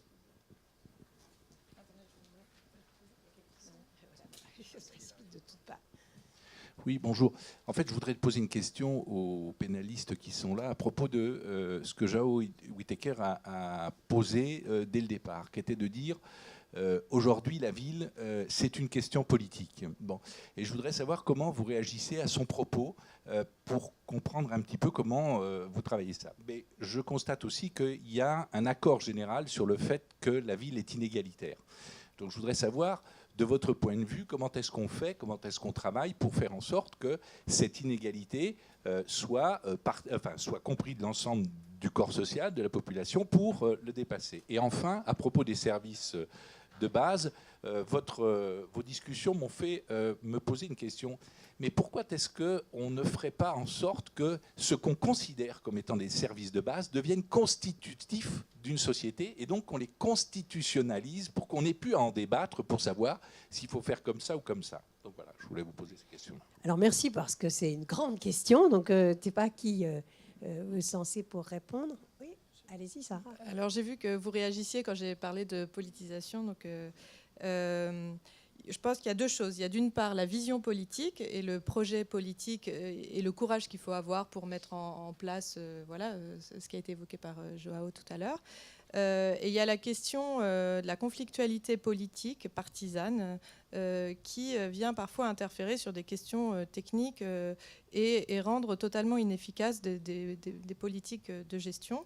Et qu'on voit dans de nombreux contextes. Quand j'ai évoqué le fait que ce soit dans le contexte de gestion publique ou de gestion privée, par exemple, à l'époque où je faisais ma thèse en Argentine sur la concession d'eau, certaines municipalités du conurbano étaient politiquement plus à gauche, d'autres plus libérales.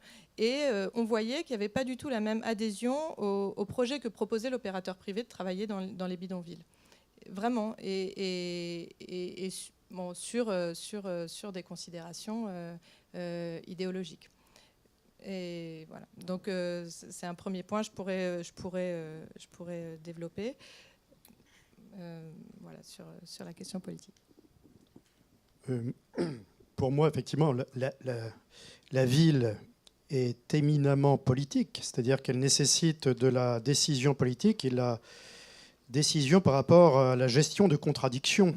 Enfin, c'est ça le politique pour moi, c'est-à-dire il est là pour, à un moment donné, trancher entre rapport Borloo, enfin je ne sais pas, mais et cette question de la ville qui, comme l'a dit notre voisin, est extrêmement... tout le monde va habiter en ville si on ne fait pas attention. Donc c'est un sujet, les enjeux sont avant tout politiques. Alors après, justement, il y a aussi l'aspect politisation. Je pense que là, c'est indépendant de la ville. C'est-à-dire qu'aujourd'hui, avec les réseaux sociaux, et sociaux numériques ou pas numériques, c'est-à-dire, je pense que l'avènement la réaction de la société, qu'il faut un peu anticiper, sur lesquelles on peut travailler, on va vers des coalitions, de plus en plus de coalitions qui s'intéressent à des tas de sujets, que ce soit les entreprises, que ce soit l'alimentation, la nature, l'utilisation, enfin tout ça d'ailleurs fait que la société aujourd'hui réagit très très vite. Alors là, c'est grâce au numérique. Et effectivement, interpelle les politiques, les entreprises, tous les opérateurs, même culturels d'ailleurs, sur leur légitimité, finalement. et leur légitimité est toujours interpellée, qui permet à ce moment-là aux politiques, qui imposent aux politiques de devoir rendre compte de la façon, comment ils ont décidé pour revenir au sujet, d'accepter de gérer les migrants de telle façon, d'accepter que des zones qui étaient inconstructibles, des vides, mais qui sont devenues à moitié villes, pour reprendre, ce n'est pas des villes à moitié vides, c'est des vides qui sont devenus, eh bien, est-ce qu'on les reconnaît comme constructibles ou pas? Là où c'est dangereux, eh bien, on dit on va déplacer ceux qui habitent en zone dangereuse, écoulement, etc. Donc, tous ces sujets sont éminemment politiques, pour moi, au sens noble du terme, sachant qu'effectivement, tout le monde a le droit de s'y intéresser. Et aujourd'hui, on a aussi intérêt à s'intéresser à ceux qui posent des questions et ceux qui n'en posent pas encore. Voilà.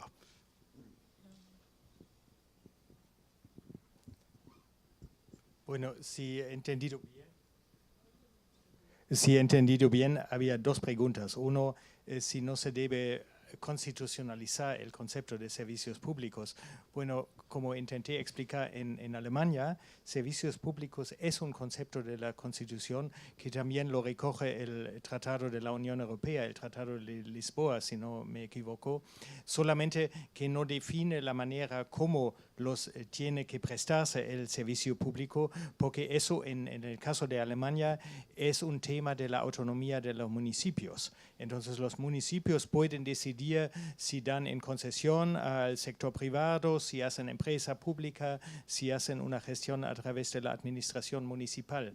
Yo veo ahí una tendencia donde la gente se da cuenta que las promesas de la privatización no se han cumplido y que más bien eso saca recurso a través de las ganancias de la empresa privada, saca recurso del ámbito público y que luego no está disponible para el ámbito público para hacer, por ejemplo, mejoras en el servicio. Entonces, eso era la raíz de este movimiento de remunicipalización. Decir, si la empresa privada hace ganancia, mejor es si nosotros organizamos el servicio. Solamente eso sí, tenemos que organizarlo como empresa, con gestión eficiente empresarial y con transparencia de costo y relación costo-servicio.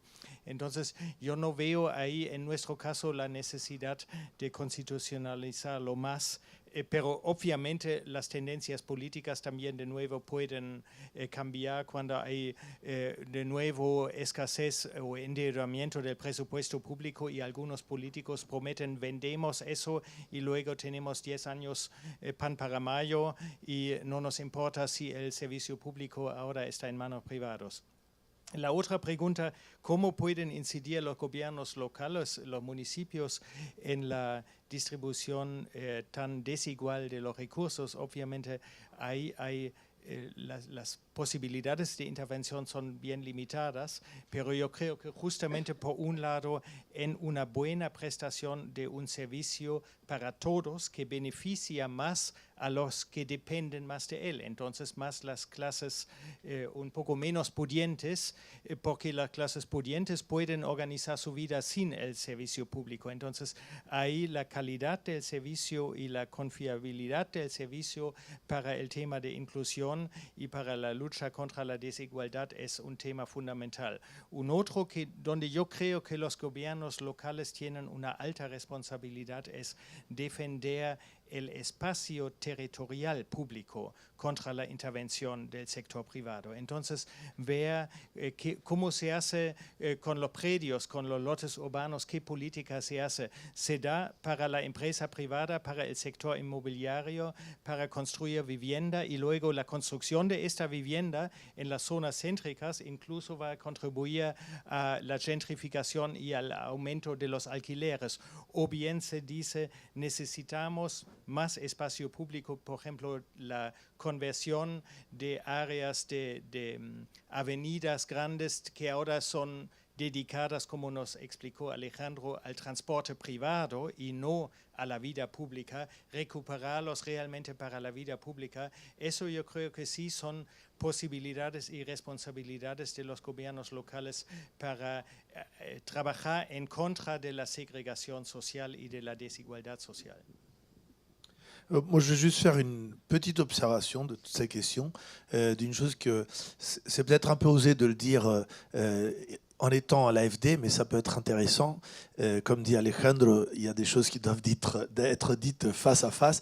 Mais je crois que souvent dans les relations Nord-Sud, je ne parle pas d'élections ici au Nord, mais dans les relations Nord-Sud et souvent de financement de projets, d'infrastructures, etc., souvent la question politique, elle est ignorée. Ça veut dire on ne veut pas trop connaître la question politique. La question politique, elle est péjorativement vue. Ça veut dire on est très technique, on travaille le financement et on laisse un peu de côté la question politique. Et quand cela se passe, souvent, le résultat à la fin, à cause de la politique endogène des pays, on a fini par aider à faire du sous-développement. Ça veut dire on a mis de l'argent dans un truc qui va être, à la fin, va avoir un résultat contraire. Je donne un exemple. À Rio, le téléphérique, il était très bien au Morro de l'Alemão, ça marchait super bien.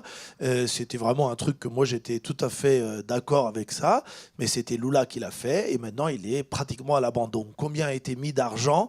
Parce qu'il y avait une question politique certaine, de pérennité de ces investissements, de pérennité de ces politiques qui n'avaient pas été prises en compte. Mais ça va dans les deux sens. Moi, par exemple, j'ai fait des études pour l'Habitat Brésil BID, qui était un projet du BID pour le logement, et j'ai remarqué comme il n'y avait justement aucun discernement, ça se dit, je ne sais pas si on dit discernement, de la part de ceux qui venaient avec des fonds pour des projets très diversifiés et qui donnaient de l'argent aussi bien pour des projets participatifs incroyables qui ont donné des résultats très pérennes et très transformateurs dans le temps et qui étaient d'ailleurs très bon marché, mais aussi avaient donné de l'argent à des projets qui étaient menés par des politiciens qui étaient, tout le Brésil le savait, des grands noms de la corruption. Et que maintenant, on est en train de dire, ah ben vous voyez, c'est incroyable, ils étaient corrompus. Mais bon, on le savait, il suffisait de le demander. Donc ça veut dire, il y a un besoin que la question de la politique, que les combats endogènes, qui sont des problèmes à nous, et qui sont très graves, mais il faut qu'ils soient pris en considération, parce que si on fait semblant qu'ils n'existent pas, souvent, on finit par avoir des contre-investissements et qui sont peut-être très bien dans la théorie, très bien dans un premier moment, mais qui en fin de compte finissent par subir justement l'effet de la question politique locale qui, dans ces pays, il faut se rappeler, en tout cas en Amérique latine, on parle de démocratie jeune par rapport aux démocraties européennes, de démocratie instable et où il peut se passer du jour au lendemain des revers, des changements qui sont quand même très importants et qui peuvent mettre tout en cause. Et on est en train de le voir au Brésil, on est en train de le voir dans beaucoup de pays d'Amérique latine. Ce n'est pas des choses simples. Et donc, je pense que c'est pour ça que j'ai posé le problème, parce qu'on a l'impression que quand on est au niveau local, on assume un secrétariat dans une ville. Bon, tout ça, c'est des grandes affaires politiques nationales. Nous, il faut qu'on fasse le travail au jour le jour, mais ce n'est pas du tout vrai. Ça veut dire c'est des combats politiques qui représentent des fissures sociales, qui représentent des positions sociales, qui représentent des groupes entiers de la société qui s'opposent à des choses et qui n'auront aucun problème à faire détruire de grosses politiques qui ont été faites si ce sont des bonnes politiques publiques, parce que dire politique publique de transport public, d'assainissement, etc., dans des pays d'Amérique latine en général, ça veut dire diminuer les privilèges de certains pour permettre l'universalisation de services pour les autres. Et quand on parle diminuer de privilèges, on parle de guerre, on parle de problèmes internes, et là on en revient au début de ce que je disais. Donc voilà, c'est un peu ça ce que je voulais discuter. Merci. Probablement peut-être une autre question. Qu'est-ce qui voudrait... Oui.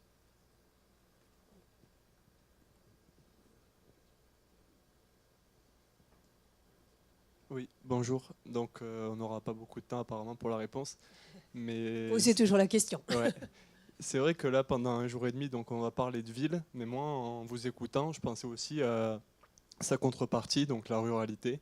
Et je voulais vous poser la question, est-ce que vous, dans vos œuvres de tous les jours, donc, vous pensez également la ruralité? Parce que surtout aujourd'hui, notamment en Europe, on a de plus en plus de périurbains, ce qu'on appelle les périurbains, qui sont aussi donc, des gens qui ont accès à la ville, mais on reste dans une société du tout voiture, et je pense que l'accès notamment au transport pour ces gens-là devrait également être une politique pensée au niveau de la ville. Donc voilà, je voulais aussi voir si vous vous intéressez à la campagne. Qu'est-ce qui veut répondre, Olivier? Très rapidement, enfin, la ville durable, notamment, ne peut pas se penser sans l'environnement, son écosystème, c'est-à-dire l'empreinte durable de cette ville, qu'elle soit environnementale, sociale, sociétale, économique, sur le reste du monde, et notamment là où on va prélever les ressources. Il y a actuellement des guerres de l'eau en Inde. Les villes, moi j'ai travaillé en Inde, où effectivement on va chercher de l'eau à des endroits où les cultivateurs n'ont plus, avec le changement climatique ça s'accentue, de quoi irriguer leurs exploitations. Il y a beaucoup de suicides. Bon, il ne faut pas faire le raccourci, mais c'est un sujet politique aussi. Et puis, pour revenir aux démonstrateurs de villes durables de pleine commune, c'est toute la Seine-Saint-Denis, il y a les Jeux Olympiques, etc. Il faut 9 Mont-Saint-Michel de matériaux pour les infrastructures, pour construire une nouvelle défense à Saint-Denis. Et puis aussi, dans le même temps, il faut enlever 9 Mont-Saint-Michel de déblais, etc. Donc l'économie circulaire est un enjeu fondamental politique là aussi. Mais je veux dire, rien ne se réfléchit aujourd'hui de façon raisonnable lorsqu'on a une vision durable sans l'écosystème sur lequel s'appuie cette ville. Et naturellement, du point de vue social, le transport, enfin, c'est fondamental. C'est pour la qualité de vie, des nerfs, de la santé. Quand on habite une ville, on le sait en région parisienne notamment, le transport, la distance entre l'habitat, le lieu de travail est quelque chose d'extrêmement important. Donc oui, la mobilité. Je ne sais pas si vous faites du Vélib. Enfin bon, bref, et puis par ailleurs, il y a aussi d'autres sujets, d'autres services devenus essentiels qui se réfléchissent toujours en lien avec le monde rural pour éviter aussi quand on fait que la ville durable ne soit pas celle uniquement connectée qui profite aux happy few et qu'on pousse de plus en plus loin toujours les mêmes qui vont effectivement agrandir la couronne autour des villes. Merci. Qu'est-ce qui veut compléter la réponse, Joao ? Moi, je vais faire un commentaire sur une autre question qui nous pose beaucoup de problèmes. C'est une question, on pourrait y rester des heures, mais parce que, comme Sarah l'a bien dit, toutes ces questions-là, elles sont très complexes quand on rentre dans les détails. À São Paulo, dans les grandes villes comme São Paulo, il y a une question, c'est que l'agriculture au Brésil, elle est devenue... Il y a ce conflit entre le développementisme de la croissance sans développement qui a mis en place des économies tournées vers l'exportation de l'agro-business, donc du soja, etc., dans des grandes monocultures extensives, alors que les grandes villes comme São Paulo ont besoin de plus en plus d'agriculture de subsistance, à manger. Et donc, il y a toute une discussion qui se pose sur l'agriculture périurbaine, justement, qui puisse répondre un peu à ce besoin et à cette demande. Et là, on tombe toujours sur des questions politiques. Alors nous, on a mis en place, par exemple, que toutes les écoles de la ville de São Paulo reçoivent leur alimentation des élèves de l'agriculture familiale périurbaine des communautés rurales dans la périphérie immédiate de la ville. Et on a mis en place un gros système qui a d'ailleurs reçu un prix de 5 millions de dollars de l'ONU, etc., et qui a été complètement anéanti en une semaine quand on est sorti de gouvernement. Donc c'est encore un exemple de comme même dans ces domaines-là, il y a beaucoup de choses à faire. C'est toujours des politiques, c'est des politiques simples, c'est des politiques du bon sens, mais le bon sens, il n'est pas du tout à l'ordre du jour. C'est ça, c'est toujours la même impasse un peu. Voilà. Un complément de l'un ou l'autre, je ne sais pas si vous voulez compléter.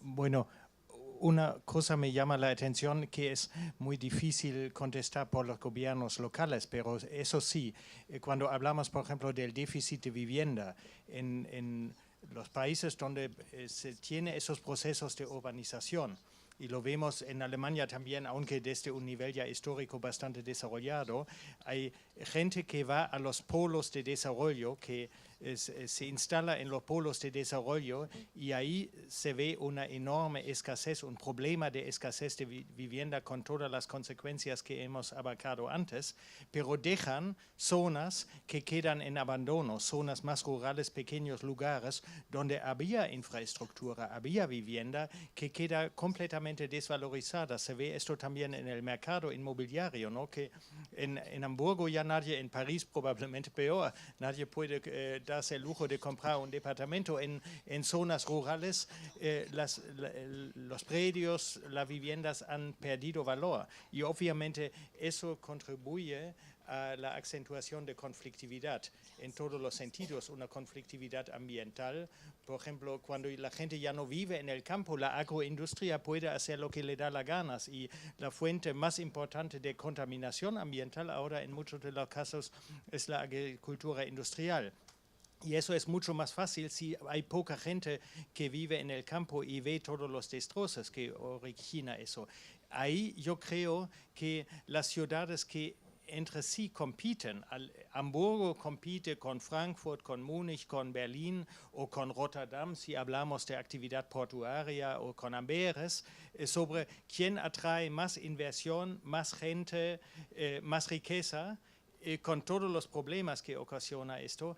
Los que deberían balancear esta competencia, esta carrera que trae muchos problemas consigo, deberían ser los gobiernos centrales. Entonces, en ese caso, por ejemplo, tendríamos que dotar a la Unión Europea y nuestros gobiernos nacionales de mucho mayor capacidad de políticas estructurales regionales para dar más capacidad, no de crecimiento económico necesario, pero de desarrollo al campo y a las pequeñas ciudades y revertir esa tendencia que todo se centraliza en pocos polos dinámicos.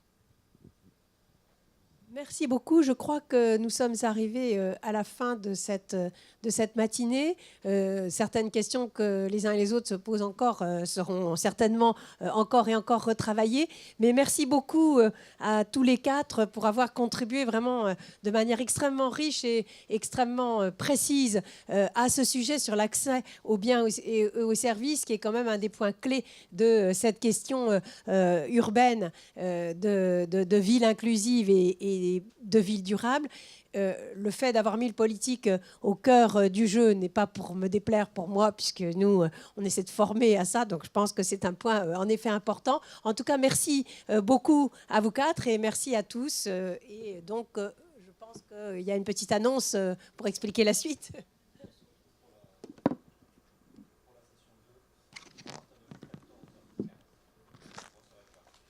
Le déjeuner est libre et il fait soleil. Pardon. Merci beaucoup à tous.